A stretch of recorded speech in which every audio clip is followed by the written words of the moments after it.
Et bonjour à toutes et à tous, c'est la web radio du lycée Arthur Varocco et on se retrouve aujourd'hui avec Madame Tonneau. Bonjour Madame. Bonjour, Comment allez-vous? je vais bien. Bah c'est parfait tout ça. Vous êtes prof de français, Oui, mais aussi de latin. tout à fait, Et je suis aujourd'hui- l'unique spécimen de l'établissement. L'unique spécimen. Exactement, c'est ce qu'on appelle les lettres classiques. Ah d'accord. Oui, exactement, donc je suis professeur de latin et de français. Et voilà, c'est ce qu'on appelle les lettres classiques. Et les autres professeurs qui sont professeurs uniquement de français, on appelle ça des lettres modernes. Donc je suis la seule enseignante de lettres classiques sur le lycée. Ouais. Ce qui fait que je ne peux pas, par exemple, faire du grec, parce que comme ce serait sur les mêmes horaires, en fait, je fais que du latin. Mais normalement, je suis aussi professeur de grec. On vient de nous en apprendre beaucoup là. Ouais, d'un coup, ça fait beaucoup Comme d'un ça, coup, là. Comme ça d'un coup. Mais je fais un peu de grec pendant le cours de latin aussi. Ah ouais, vous trichez en fait. Voilà, exactement. Mais toujours dans le but d'en apprendre aux élèves. C'est bien, c'est un bon, Donc, je suis c'est dans... une bonne excuse. c'est Ça bon. va, exactement, voilà. Bah du coup, j'allais vous demander de vous présenter, mais bon. Voilà, Allez-y. donc je suis Madame Tonneau. Si vous faites du latin dans l'établissement, vous tomberez obligatoirement sur moi. C'est une obligation, faites attention. Voilà, exactement. Bon, ça va, en général, les élèves ne se plaignent pas trop de m'avoir 3 ans de suite. Parce que quand on fait latin, souvent c'est 3 ans de suite. Mais on peut commencer en fait en première et même en terminale. Par exemple, en fait, si vous vouliez, en fait, vous pourriez commencer le latin en fait là en terminale. Si, tout à fait. J'ai vu des sourcils qui se haussaient. C'est possible. D'ailleurs, je passe souvent dans les classes. Là, il faut que je le fasse en fin d'année. Je passe souvent, en fait, pour dire n'hésitez pas, venez. Vous vous ennuyez, vous voudriez, en fait, apprendre des choses.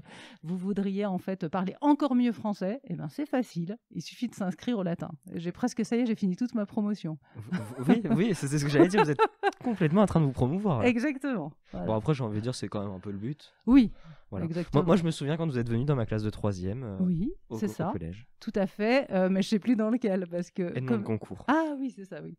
Oui, je me rappelle, j'avais fait toutes les classes avec mes petits prospectus. J'étais très contente, j'avais fait des très beaux prospectus cette année-là. Et je les ai reperdus depuis, je sais plus où ils sont, et j'en refais d'autres. Oui, je me rappelle bien. Tout à fait. C'était l'année de Louane aussi. Oui, Oui, en effet. tout à fait, exactement. Du coup, vous pouvez peut-être nous présenter le latin. Alors, je vais vous présenter le latin. Donc, le latin dans l'établissement, c'est une option. Ce n'est pas une spécialité. Ça veut dire que concrètement, on peut en fait commencer quand on veut et on peut le laisser si on veut. Bon, ça arrive rarement parce que franchement, je suis comme beaucoup de professeurs, je mange surtout des frites voilà, mais peu d'élèves. Et en général, les élèves en fait qui viennent à l'option latin, ils restent parce qu'ils sont bien. Et donc voilà. Donc qu'est-ce qu'on fait en latin? Il y a un groupe d'une 20aine de personnes. En latin, en fait, alors il n'y a jamais de devoir en latin. C'est-à-dire que je ne donne pas de travail d'un cours à un autre, parce que comme les élèves viennent déjà, c'est déjà, en fait, ils prennent en quelque sorte sur leur temps libre, parce que c'est une option. Et donc, en fait, on travaille ensemble de façon, en fait, très détendue. On travaille sur des textes latins, sur de la mythologie. On travaille, en fait, sur les dieux, sur les animaux dans l'Antiquité, la philosophie, sur la vie quotidienne, sur plein de choses, en fait, des thèmes qui sont prévus. Et pour en fait travailler sur ces thèmes, on alterne les supports. Donc on travaille sur le numérique, on travaille beaucoup sur le numérique en latin. On travaille sur des films, sur l'étymologie, sur l'histoire des mots. Il y a des petits rituels comme ça. On fait des minutes culturelles tous les lundis. Où on examine un trait de l'actualité qui a rapport avec le latin ou le grec. Voilà. Et voilà, donc on découvre en fait l'Antiquité et on s'ouvre l'esprit, parce que ce qui est important en fait avec les langues anciennes, c'est que évidemment on vit pas dans le culte de l'Antiquité, on voit en fait comment aujourd'hui ça influe sur la langue, sur plein de choses en fait, sur la vie de tous les jours, voilà. Donc on travaille sur les mots. On fait pas, pour ceux qui ont déjà fait du latin, de la grammaire tout le temps, pas du tout. Voilà. Je vois Thomas lever les yeux au ciel. Ouais, on fait pas tant de grammaire que ça. Aujourd'hui, en fait, le but, c'est pas de former des spécialistes qui sauraient traduire le latin comme ça. En fait, c'est de s'ouvrir en fait sur l'Antiquité et sur aujourd'hui, parce qu'il y a plein de choses en fait aujourd'hui, évidemment, la langue française, mais tout ce qui se passe aujourd'hui, ça a un rapport avec l'Antiquité. Voilà. C'est chargé, mais c'est intéressant. C'est très intéressant. Exactement. Du coup, si on peut rejoindre en seconde, en Ouais. première et en terminale, Ouais. est-ce qu'il y a vraiment un programme? Alors, je fais un mélange entre tous les programmes. Il n'y a pas de livre. Donc, c'est moi qui fais le livre. Donc, je sélectionne des textes en fonction de l'actualité. Par exemple, je me rappelle avoir fait des textes sur Néron quand il y a eu les élections américaines pour comparer, par exemple, Néron à Trump. Donc, c'est moi, en fait, qui fais le programme en fonction, c'est moi qui choisis les textes, tout ça. En effet, il n'y a pas de vrai programme puisqu'on mélange un petit peu tout. D'accord. Donc, Mais on essaie de faire des résonances. Par exemple, les terminales, on fait des trucs qui leur servent en philo. On travaille sur l'épicurisme, le stoïcisme, qui sont des philosophies inventées pendant l'Antiquité. On travaille, quand il y a des élèves très scientifiques, on travaille sur des notions scientifiques, sur Pythagore, sur les mathématiciens de l'Antiquité, comment on voit le monde dans l'Antiquité, la géographie. En fait, c'est simple, on peut faire n'importe quelle matière en latin. Donc en gros, vous essayez de faire des liens avec les autres matières. Tout à fait. Et alors, je rassure tout le monde, je ne parle pas latin en latin.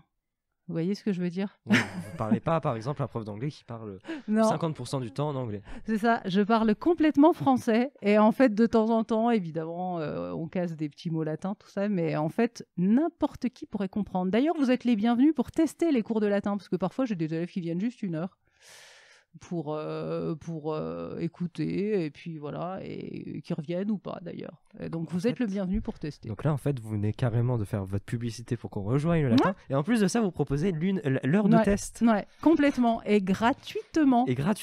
Alors là, en période Covid, c'est pas possible. Mais souvent, comme c'est 1 heure un petit peu détendue, parfois, il y a des gens qui apportent un gâteau. Ou, Même, je peux vous appâter, en fait, comme ça, en disant peut-être qu'il y aura des choses à manger. Là, je sens que Mathéo va venir. Peut-être, écoutez. Et même parfois, on fait des démos. Alors parfois, en fait, j'apporte une toge en cours et on fait en fait des essais de toge. Alors pour ceux qui étaient là pour les portes ouvertes il y a longtemps, parce que l'année dernière, il n'y a pas eu de portes ouvertes. J'apporte des toges et je mets des toges en fait à tout le monde et c'est assez rigolo parce que mettre bien une toge, c'est pas facile. Monsieur Jean Zukiewicz pourrait vous le dire parce que souvent en fait, il m'en reparle. Mettre une toge, il faut bien mettre la toge, c'est pas facile. Il y avait au moins 2 esclaves qui aidaient dans l'Antiquité, donc moi je trouve 2 esclaves quand c'est comme ça. Et en fait, ils m'aident à mettre les toges sur ceux qui veulent s'y prêter, puis on prend des selfies, c'est assez rigolo. Vous aviez essayé de nous les mettre Bien sûr. Nos premières portes ouvertes. J'ai essayé. Est-ce que j'ai réussi? Je sais plus. Non, vous n'aviez pas réussi. Oh, zut. Je ne savais plus. Donc oui, je me rappelle avoir... j'ai essayé de vous faire mettre une toge, oui. Ouais. J'avais peut-être pas trouvé les bons esclaves. Non, c'est pour ça. Vous voyez, nous, on courait un peu partout, on était bien. Oui, je me rappelle bien, je me rappelle. Donc oui, ceux qui n'ont pas fait les portes ouvertes l'année dernière, vous avez raté ça. C'était vraiment très... C'est sympa, les portes ouvertes. On peut faire des essais de toge. Il y a la web radio aussi aux portes ouvertes. Hein, voilà. Exactement, ouais. Et qu'ils étaient passés partout, je me rappelle bien. Voilà. Du coup, des qualités et compétences nécessaires pour cette matière? Alors, des qualités et des compétences nécessaires, moi je dirais juste qu'il faut être curieux et en fait aimer apprendre. Et ça, c'est nécessaire dans toutes les matières. Il faudrait que ce soit comme ça dans toutes les matières, qu'on ait envie d'apprendre des choses et ressortir d'un cours en se disant « Ah, j'ai appris ça ». Et bien en latin, en fait, il faut surtout être curieux et aimer en fait apprendre des choses. Voilà. Ça nécessite pas du tout de parler de latin couramment. Ça nécessite pas non plus d'avoir commencé le latin avant. On peut commencer le latin en seconde. Voilà. Il n'y a pas d'épreuve finale au latin. En fait, le latin est comme c'est une option, c'est du contrôle continu. Et entre nous... je sais pas pourquoi, mais tout le monde a de très bonnes notes en latin. On se demande bien pourquoi. Hein. Donc, forcément, en fait, il y a plein de ricochets positifs. Ça vous remonte votre moyenne. Vous n'avez pas du tout l'impression d'être en échec en latin parce que comme, en fait, il y a plein de gens qui réussissent. Et puis, les devoirs, en effet, quand on les fait en classe, c'est avec le cahier. Je sais, ça peut vous sembler en fait simple, mais en fait, c'est parce qu'en fait, on applique le cours, mais d'une façon différente. Et en fait, voilà, ça se passe bien. Voilà. Du coup, vous aviez dit qu'il n'y avait pas de devoir, donc au niveau de la charge du travail en soi, il y a juste les heures d'option, quoi. Exactement, il y a juste les heures d'option.